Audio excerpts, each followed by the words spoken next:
அவர் பார்த்தார், இந்த தாய் பறவை தன் குஞ்சுகளை காப்பாற்ற தன் உயிரையே கொடுத்து அது செட்டையின் மறைவுகளை வைத்து, இதே மாதிரி தானே இயேசு கிறிஸ்து நரகத்தின் அக்கினிலிருந்து நம்மை காப்பாற்ற சிலுவையிலே தன்னையே பலியாய் கொடுத்தார்.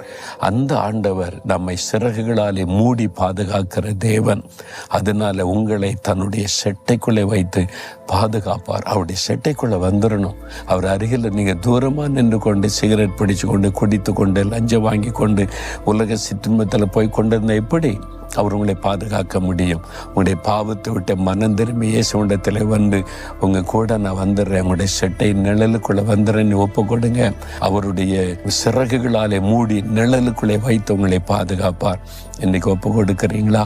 ஆண்டவரே, நானும் உம்முடைய சிறகுகளுக்குள்ளே என்னை ஒப்பு கொடுக்கிறேன். உம்முடைய சிறகுகளாலே மூடி என்னை பாதுகாக்கிற தேவன்.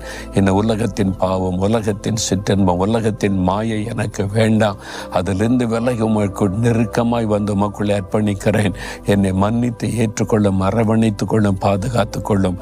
இயேசுவின் நாமத்தில் ஆமேன், ஆமேன்.